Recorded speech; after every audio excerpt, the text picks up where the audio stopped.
Hey, welcome, Four-Eyed fans. How y'all doing? I'm filling in, your host tonight, Aaron Pags at Fantasy Triage, filling in for our fearless leader at Jorge Edwards.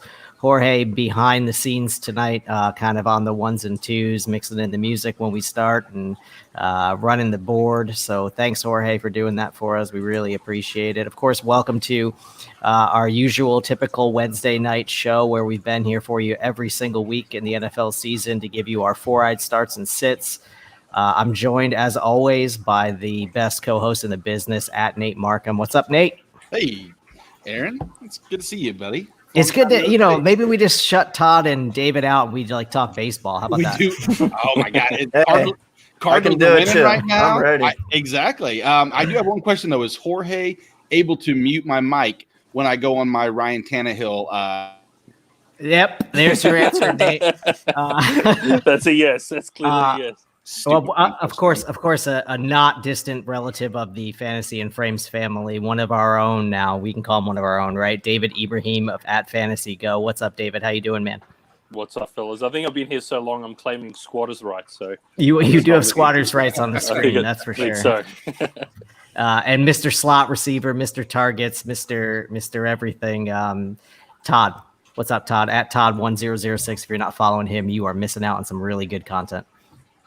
Oh man, not much. Probably gonna watch some baseball to end the night, and man, we got Corona in the NFL now. So yeah, man, let's dive right into it. We're not going to waste your time. That's what we're here to do. We're here to give you our takes on the big things that are going on. We'll start off with the coronavirus, of course.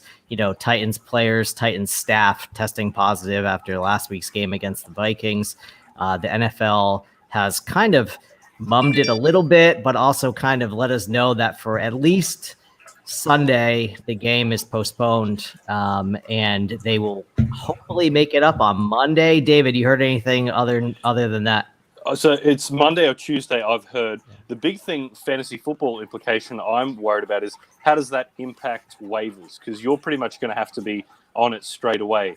I don't know how the platforms are going to handle it as well. So if it wasn't for such a big name like Derrick Henry, I'd say it's not going to be a big fantasy impact, but he's a guy that's, I'd have to say, on 100% of rosters. So there will be some big big impacts by this, that's for sure. Plus the fact they can't train till Saturday. Is that right? Yeah, I think that's what I saw. I think the facilities aren't even going to open for them to get together until Saturday. Imagine watching film over Zoom meetings. Oh, oof. Doing anything over Zoom is terrible. Todd, I know you had mentioned in the pre-show meeting that you had heard that some leagues might be giving a little rule twist to this COVID here. Yeah, so I just noticed like a couple leagues were talking about like contingency plans on if it's moved to Tuesday, if something goes wrong and they end up not playing. One of the things I heard is either prior to the Thursday night game or the Sunday morning games, naming a backup player in case they don't play and throwing those points into the spot. And then I've also heard just you're out of luck. So either or. I think again, we talked about this earlier. Like the Thursday night game doesn't actually like inspire any fantasy minds, right? And so that game probably isn't going to impact this week. But when you're talking about maybe possibly you have Melvin Gordon, and you also have James Conner or Derrick Henry, or you have, let's say you have all three and you can only start two of them. What kind of twist are you in here when you won't know probably tomorrow night that whether the game's going to go off, Nate? Like what's your thought on that? And that's the thing. We're going into uncharted territory. Nobody really knows. You can't. You play it safe and hope that you just take the points when you can get them. I mean, you're missing out on Derrick Henry is maybe not to date yet, but we know Derrick Henry's 1-2 broken tackles away and a couple red zone attempts from getting in that scoring column and actually boosting up that value even more so. So I don't know. Well, he's the foundation of your team. If you drafted him, you drafted him in the first round, and those first round guys are the guys that get you 10, 20%, or maybe 20% of your points. That if your RB2 fails, you go, oh well, at least I got 120 yards and 2 touchdowns out of Derrick Henry. That made up for my RB2. So it's going to have some big implications for your team. Yeah. Absolutely. And Yeah, I mean, absolutely.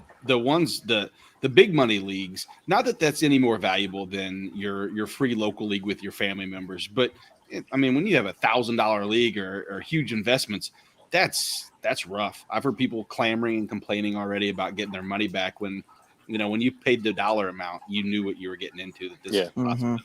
Yeah, and I mean, for some people, that handmade trophy that their brother rubs in their face every year, is worth more than a $10,000 prize. But so all right, COVID's got us backwards, so let's start off the positions backwards. Let's start off with tight end, because tight end is one of these positions that we often goes overlooked. I'm gonna dive right in, and I'm gonna tell you all to sit Tyler Higbee this week against the Giants. Last year, he had 11 or more targets in the last 4 games of the season. He's only averaging 3.6 targets per game in 2020.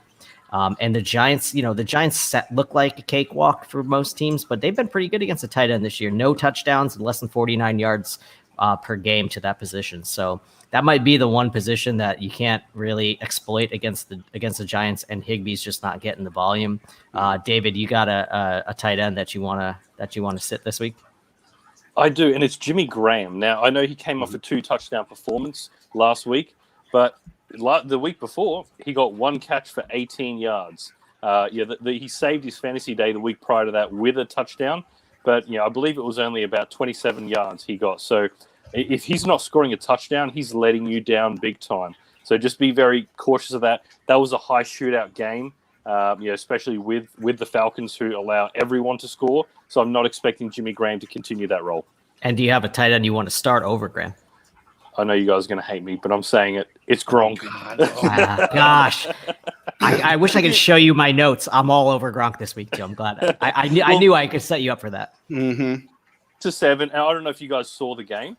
I don't know if you saw the game or not, but it was 6 or 7 catches for 48 yards. But Brady caught him in the end zone on a go route, and it was just 1 foot out of bounds. Had he caught that, you're probably talking about 80 to 90 yards and a touchdown, and everyone's believing in Gronk again. So I do think, especially with Godwin out, they're going to get him involved more.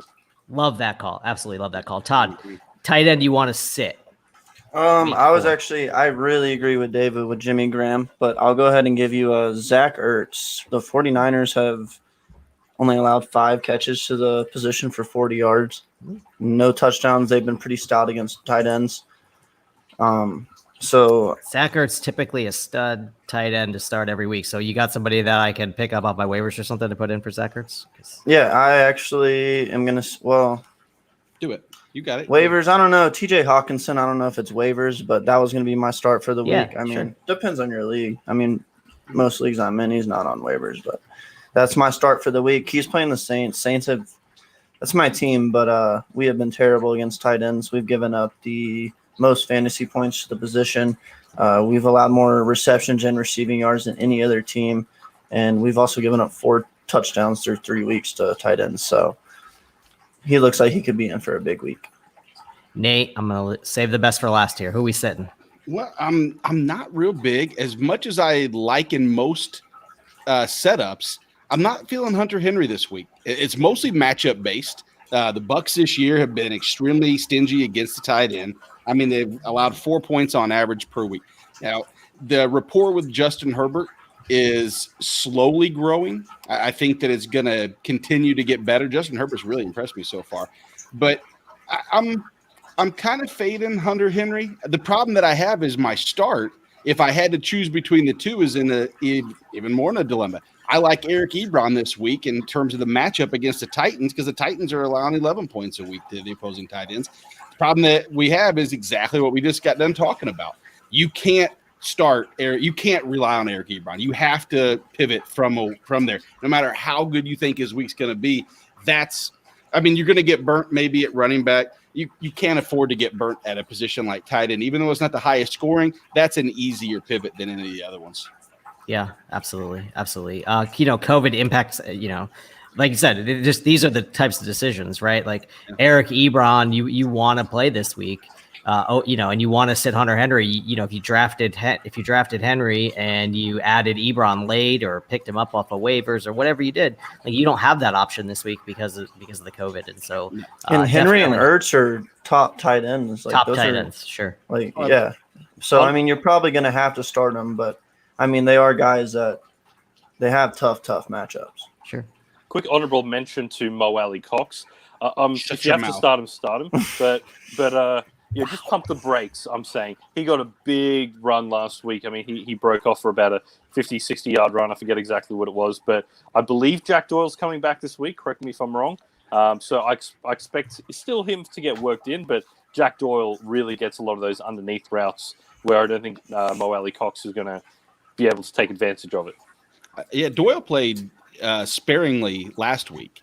Yeah. So, I mean, again, now that being said, and this is not the, hey, I'm going to defend Mo Alley Cox week, but that statement right there is, hey, look, he ran off a 56-yard run or catch and run. That's signs of a tight end that most tight ends can't do. So that's a positive, something that Gronk can do. You see how we're teaming up together and we're building together through. In your 4 tight end leagues, you can play Mo Alley Cox, Gronk, play them all. All right, let's move on to a more touch heavy position, and we'll start at running back. And I'm going to say that this week, one of the hot names, of course, on waivers and things has been Devonta Freeman over the last 2 weeks, and Saquon out with the knee, and now he's going to suit up for the Giants and somehow get involved in their offense. But who knows how involved he's going to be? Who knows what the Giants offense even is? Daniel Jones is like a fumble waiting to happen on every play. Mm-hmm. There, it's a team that's going to be playing from behind. Does that mean Freeman's going to be involved in the passing game? I have no idea. I don't know what his role is. He wasn't great on the field the last time we saw him play, so I can't start Devonta Freeman with confidence. Someone I can start with confidence is Myles Gaskin. We talk about this all the time. Running backs who catch passes, have that pass-catching floor, are the guys that you can put in your lineup, whether it's at RB2 or that flex position that you need. Gaskin gets the Seattle Seahawks this week. The Seahawks are top 10 worst in receptions allowed to running backs. Gaskin's got 15 catches on 16 targets and 82 or more yards in the last 2 weeks. This guy is like one of those guys you could just plug in. He's involved in the offense. Seattle gives up points to fantasy running backs, and Gaskin is a definite start for me. Nate, you got somebody you want to put on your bench and somebody you want to replace him with? I do. I mean, as far as who I'm not starting after last week's hype train came to a screeching halt, and that was Joshua Kelly. And that's, very inopportune fumble. I mean, that easy doghouse type situation. I don't necessarily think that he's immediate. They're not going to replace him with Justin Jackson from one fumble. But, Tampa Bay is excellent against the run. So that you're already facing 2 hurdles right there. They're allowing 50 yards a game. 50 yards a game. But what they are susceptible is they're susceptible to a running back through the passing game. Now, I'm not saying Austin Eckler is my start, even though this would make sense to that. It would be a good segue if I should have done this. Maybe I will. Everyone. Austin Eckler's a start every week, right? We don't even need to talk about it. He really is. But they do allow a lot of receiving game to that. The start I have is one that most likely I believe people will say, well, I'm going to start him anyway. But I think there was a little bit of concern on Kenyon Drake. I think everybody was starting to waver, and I think the Chase Edmonds talk was getting a little bit high. I've never been real big on Kenyon, and I think we all collectively were a little bit down on him. But get right situation. I mean, Carolina Panthers are the opportune time that you would think for him to beat up on them. I mean, they're allowing the most points since going back to the beginning of last year, over 30 points a game they've allowed. So, I mean, if there's ever a situation for Kenyon Drake just to absolutely eat, I think this week is it. If you drafted Kenyon Drake and you're not playing him this week, then what did you draft Kenyon Drake for, right? Yeah. You drafted well after the fact. You got a Jonathan Taylor in the third or fourth or something to that effect. Something happened. But anyway, Todd, what do you got for us as a running back this week? I got someone that's probably on your bench this week. Latavius Murray has Detroit, and Mike Thomas came back to practice today. I don't know if that means he's going to play. I mean, he did have a high ankle. That should mean a couple weeks, and it hasn't been that long.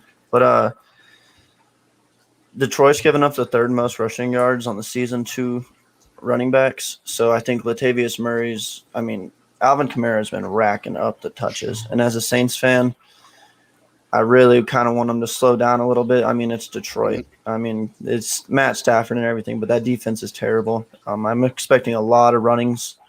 So Latavius Murray's a guy that I could probably plug into the lineup this week. And who do you want to just like throw on your bench? Somebody you typically would start? Anybody?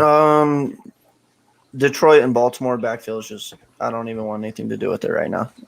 Don't even want to try ripping out my hair, picking out who I'm going to start that week, because they just spread it around to everyone. Yeah, absolutely. David, somebody you throw into the bench. So a guy that I'm benching this week, it's Sexy Rexy, Rex Burkhead, running back for the New England Patriots. Look, yes, he had a monster game. He had 3 touchdowns, but the week before, he had 6 rushing attempts for 2 yards. Now, albeit he gave you an okay floor, I think catching about 5 passes, 47 yards, but you're not overly impressed with that. I'm just saying pump the brakes on that. Sony Michel also rushed for over 100 yards, but that was because of 2 really big breakout runs. So I'm putting both of them in the category. Ignore all Patriots running backs. They're not going to give you consistent performance. Will Rex Burkhead at some time in the next few weeks go for another couple of touchdowns? Possibly, but you just can't put that in your lineup as a reasonable flex that you're getting a safe floor anyway. And yeah, go ahead. The guy that I'm actually playing this week, and I want to preface that it's in your flex, only in PPR, is actually the opposite of yourself. It is Devonta Freeman. I understand last week he went 5 attempts for 10 yards. That's clearly nothing. I get it. But the Giants were not running the ball whatsoever. I do think in PPR he's going to give you a safe floor. That was what he was good at in Atlanta. You knew you were getting at least 6 to 10 catches. Maybe they only went for 40 yards, but if I have a base of 10 to 14 points in PPR, I can live with that. Okay. I mean, like I said, I think my only concern with Freeman is, like you said, the limited role, or what role he actually has. I know there isn't much competition there in the backfield, but even just the Giants as a team, like what are they as a team? They're terrible. I mean, they're not a good football team, and so how can I trust that team to get a running back who hasn't performed steadily over the last 2 seasons? And has been working out at home with COVID, not even in camp 3 weeks ago. That's my argument against playing Devonta Freeman. I see your point with his, ability to catch the ball and end that floor in PPR. One thing I did hear is that, he did turn down some contracts with other teams because he wanted to be a starting running back. So I think they're going to give him that opportunity. What that's going to amount to, I'm not sure. But I guess I want to make a point about what you're saying about bad football, bad teams, and their running backs. Obviously, he had an injury, but Saquon Barkley was the number 2 overall pick, and Christian McCaffrey is the number 1 overall pick. I'm not saying Devonta Freeman is Christian McCaffrey or Saquon Barkley, but they're terrible, terrible football teams, and we're drafting those guys 1 and 2. So I think we're going to get a safe floor. That's all I'm saying with Freeman. Don't expect 100 rushing yards and 100 receiving yards and 2 touchdowns. But if you're okay with a 10 to 20 point floor, then in PPR, I'm okay with it. That's my sister, the Eagles fan, chiming in on how bad Carson Wentz has been. That's been, it's a disaster, just a disaster. When just talking about that game in general, I believe that, as you mentioned earlier, with Daniel Jones holding on to the ball, or not holding on to the ball, that could be a Rams just absolutely eat on the ground. Is that a Darrell Henderson game? He could have been my start just as likely. I mean, he took over, and is Darrell Henderson the running back going forward 100%, even when Cam Akers comes back? Good question.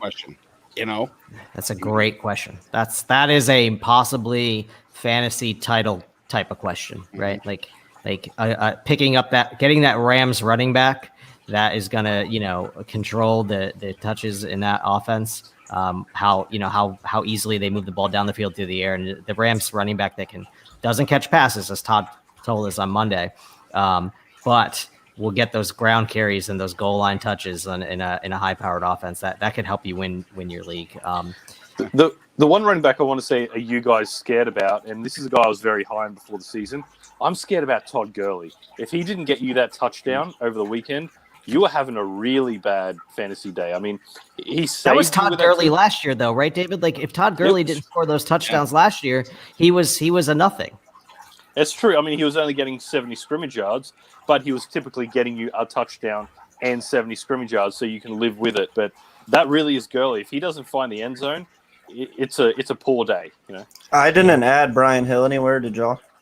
No, and that's and I don't like adding Brian Hill because realistically, this is one of those situations that I tell everybody is look at the game as a whole and don't just look at the final box score. You look at his game and he had 9 attempts for 58 yards. 35 of those yards were on one big run. That left him 8 yards, about a 2.8 yards per carry. Yes. That wasn't that successful in the grand scheme of things. And Todd Gurley, he was 14 for 80, and I realized he had the one reception. And Gurley's not on my buy list. He's not even on your sell list because you can't sell at meh. There's no value in that. That's effective as a rusher. I mean, 14 for 80, and it's not like he broke out for big chunk plays. Like he was getting between 5 to 10 yards a run. That's why I'm really shocked with Atlanta because he's efficient. He's not Leonard Fournette of last year giving you 2.9 yards a carry. So why are they not giving him the ball more? I don't get it. Their defense is just so bad they have to throw. Well, that's true too. Yeah. I mean, we could spend hours on how bad the Falcons are trying to close out football games and how they have an efficient running back that they could use to run out the clock, but they never do, or how far football has to go on an onside kick. Like we could do all that for the Falcons, but nothing's going to save Dan Quinn and his job. Nothing. So here's a guy that I want to sit at wide receiver, and I know, David, this might hit you hard. This is AJ Green against the Jaguars this week. Yeah. This is like a swing and a miss for everybody who touted AJ Green this year, right? He's had less than 9 fantasy points in the last 2 games, each of them. He's barely inside the top 70 wide receivers in fantasy points. He gets the Jaguars who allow the 10th fewest points to wide receivers. Like, terrible matchup. T. Higgins is, shown a little bit of a connection with Burrow last week. And I just think it's sad because, AJ Green is a super talented wide receiver and the injury bug just hit him at the worst time in his career, right heading into the prime. And so this is a guy that you just cannot start with confidence at all. The thing is, I know you say that, and here's the thing. You guys know I was high on AJ Green before the season.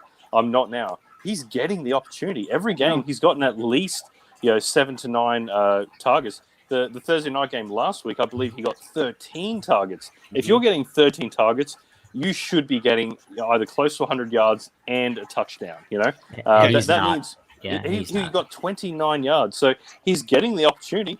He's just not. He's not AJ Green of 4 or 5 years ago. That's unfortunately the fact. And I did this on purpose. My start is a guy who you might be able to compare easily to AJ Green. That's Odell Beckham, the guy of 3 or 4 years ago. Beckham's had 6 or more targets in every game. 10 in the first week, 6 and then 6. People are very, very down on Beckham, and he's given people every reason to be down on him. I'm going to give you a reason to be up on him this week. He gets the Dallas Cowboys. 2nd most fantasy points to wide receivers. Beckham is the main guy through the air with Baker. This is the week you play Odell Beckham. Hopefully he has a monster week, 2 touchdowns, 150 yards, 10 catches. Trade him. But this week you start him. Todd, where are you going, wide receiver?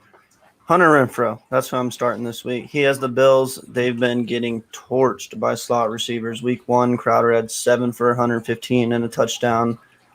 Week 2, they had the Dolphins, Gesicki and Isaiah Ford combined for 15 catches, 200 yards. And then Cooper Kupp torched them last week. And all the wide receivers for Oakland are down, correct? Yeah. Yes. So I think Hunter Renfrow is a wide receiver 1 for them this week. Darren Waller runs about 20 to 25% of his routes out of the slot as well, so he could be in store for some extra fantasy points. But yeah, Hunter Renfrow, that's my start for the week. And then some wide receivers I'm worried about is Carolina wide receivers. They have Arizona this week. Arizona's only allowed 27 receptions on the year to wide receivers. That secondary is pretty good. Obviously, you're going to sit DJ Moore. I was going to say I'm going to start DJ Moore no matter what. But the other guys, if you are considering anybody, but I would kind of temper expectations with DJ Moore a little bit this week. Okay. David, where are you going to wide receiver? So a guy that I'm sitting, you mentioned the Cleveland Browns. I'm sitting, possibly dropping Jarvis Landry. He's not really impressed. I mean, since week 1, he got 61 yards, 46, then 36. It's going in the wrong direction. He's just maybe in PPR he's giving you a borderline safe base, but nothing that you're confident starting with him. I mean, Odell Beckham is the number one there. We're just not seeing Jarvis like he was worked last year. Him and Odell Beckham last year were neck and neck, 1A, 1B. I mean, I don't know what your thoughts are on. Yeah, Jarvis. I think this was a guy that I pushed all offseason to go get. And I think maybe there is something with that hip. Maybe his, he can't get the separation that he was getting underneath against those linebackers that were easy catches for him. Maybe he's, I haven't seen his snap percentages. I imagine they're not too far down, but 70, 61, 71. 70, 61, 71. So there you Yeah. go. He's there, he's on the field, and there's something going on. Whether it's a change in the offense. I know they brought in Joe Brady right from LSU to run the offense, and maybe that his role has just changed, and some combination of the role and the hip just isn't it for Jarvis. Who are you starting over Jarvis Landry? Keenan Allen. Now, I know a lot of people still starting him anyway, but over the last 2 weeks, since Herbert has been in there, since he. Since LA Chargers, were fortunate enough to get him in there. I mean, 20 catches, 29 targets, 228 yards, and a touchdown last week. I believe he got 41% of the targets from Herbert last week alone. I mean, he is just looking for Keenan everywhere. And to be fair, Keenan's finding separation. I understand there's 9 that he dropped, but he's been looking sharp. And I think, he's safe for at least 8 catches, probably close to 100 yards and maybe a touchdown every week. Justin Herbert saved Keenan Allen from my hatred because absolutely. He truly did. I mean this with all due respect. Maybe a doctor saved it. That's weird, right? I'm a nurse. Maybe a doctor saved Keenan Allen from me. Thank you, doctor. Punctured lung. Yeah, doctor missed the lung or whatever. I don't know how that even happened. By the way, that's crazy. You think Anthony Lynn actually follows through? Do you think there's a chance, other than an injury, that Anthony Lynn actually goes through and puts Tyrod back in the starting? No way. No. Right? I mean, there's no way, but they were fortunate to win that first game against the Bengals. That was if Bullock didn't miss that field goal, they would have went to overtime. And I don't know how confident I am that the Chargers win that game. Look, I mean, you're right. No, but you're right. The coaches need wins, and the better quarterback is going to have a better chance to give him wins. Like Anthony Lynn his job isn't safe if Tyrod Taylor is the quarterback and they're winning 3 games or 4 games a year. With Herbert, at least if he wins 4 games and Herbert looks good, that reflects on him. So there's no way that he's going to risk his own livelihood on Tyrod Taylor. Not no happening. way. No chance. Nate, finish us up at wide receiver. Yeah, I am looking at 2 that I just can't. N'Keal Harry had started getting a little bit of conversation and traction because of the target share was on par with what Julian Edelman was getting. Now, N'Keal Harry was getting the targets, doing nothing with them other than, which is weird. They switched roles. Julian Edelman was getting all the balls deep. N'Keal Harry was the ones catching them underneath and doing with. And so I at first was like, again, digging a little bit deeper and seeing. And then I knew that Harry eventually was going to have to face the Chiefs this week. And the Chiefs have been extremely stingy to opposing wide receivers. I don't see any reason why they're not going to take him out from the equation. I do think that Edelman could have a good game, decent game at least. But N'Keal Harry, I'm staying away from. I'm also staying away from T.Y. Hilton this week. I'm not a big fan of Hilton against the Bears. The Bears haven't they haven't allowed a receiving touchdown yet this season. Even with Pittman and Campbell out? Even with Pittman and Campbell out, I'm still not. I mean, if you have him, you probably have to start him. But I'm not as big. I actually would rather have probably Zach Pascal for the cost, not in a straight up set. I guess that's probably more of a DFS take than anything. But yeah, I'm kind of. I think that's just a stay on the ground type game. It's a Jonathan Taylor heavy workload. Yeah, Todd, I'll let you get in and jump on N'Keal Harry because I know you're like foaming at the bit here to. Yeah, I mean N'Keal Harry. When he got drafted, I actually really liked N'Keal Harry. Actually, being went to ASU, so I actually thought he was going to be better than DK. so I'll go ahead and admit that. But yeah, N'Keal Harry has not looked good at all. Every time they use him, it's just little dink and dunk, little screen passes that he makes nothing out of. It's just honestly, I think Demir Bird's probably a better option than N'Keal Harry at this point. There's no one consistent you're playing other than Cam Newton in New England. Can we? I mean, No. is there maybe anyone else? honestly, Edelman is probably if you Edelman, yeah. have Edelman, you could probably use Edelman in the flex. Yeah, I think Edelman's definitely a flex consideration. Nate, who are we starting over these guys that you want to bench? I want to see his health a little bit go into the week, but if Devontae Parker is healthy, I mean, you're going against the Seattle Seahawks pass defense. There's nothing more to say than that, considering they're allowing on average 25 receptions a game and over 47 points allowed to the opposing wide receivers. Take your pick. I'd rather have Devontae Parker over Preston Williams, but if Devontae Parker sits, then that's the Preston Williams show, and it might trickle down a little bit to Gesicki as far as that. But this is the wide receiver talk, not the tight end talk. Well, I mean, Gesicki basically is a wide receiver playing tight end. That's true, exactly. And then the other one, I think Alan Lazard's a must play now. If Devontae Parker's out, the target share is just way too high. He hasn't Devontae shown Adams. If Devontae Adams, what I say, Devontae. Yeah, I have. Sorry, Devontae Adams. And if Devontae Parker's out, you probably still can start Lazard. It doesn't really matter. He might be Matt. I was going to say I didn't know they had some connection. You know, like, They do. They can just feel twins. the aura. Yeah, they're twins separated. Parker's sitting on you to have a big game today. Other than that, I mean, I think I agree with you. I think maybe both slot receivers in that Buffalo Vegas game could both have a game. I think Cole Beasley and Hunter Renfrow both are startable this week. Both facing the same situation. Everybody's banged up, you know. Well, we don't just do offense here, right? Fantasy and frames. We do defense. We do defense. Well, when I say we, I say Nate Markham does IDP. So Nate, hit us up with an IDP. Starts it. A guy you can go pick up off the waivers right now is a person I wrote about. I gotta get a pen. Get a pen. No, you don't have to get a pen. Tina's not listening. I need some help. I lost Bosa to the ACL. I need some help. You should know this if you read my article at Fantasy and Frames on my Week 4 waiver pickups. There's a guy named Kaiser White. Kaiser White's a linebacker, great in coverage. I expect that game to be a lot of dink and dunk over the middle. Tackles, baby.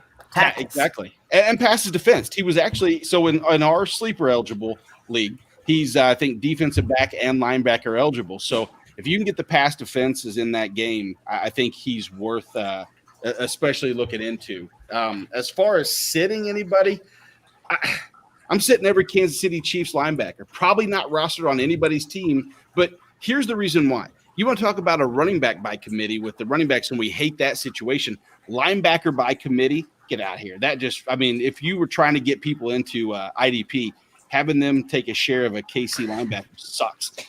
Here are the snap count. From Neiman through weeks 1 through 3, it went 36, 46, 24. Wilson's was 20, 56, 36. And Hitchens was 26, 65, 36. And they've switched the green dot multiple different times, I think, between Neiman and Hitchens. Both have worked now. It's a mess. So these are drops. I mean, Kansas City linebackers are drops. You should never even own any of them. But in case you saw last week's tackle volume by, I think it was Hitchens had 11 tackles. Don't get crazy. Don't get, fancy. Just stay away. Pick up Kaiser White and collect the points. Awesome. Todd, speaking of plug what you're doing over at Fantasy and Frames.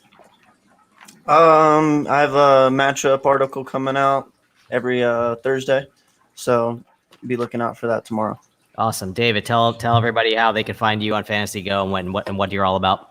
Check out fantasygo.com and get help to win your week. You win your league this week. You can hire the Fantasy and Frames crew as well on fantasygo.com.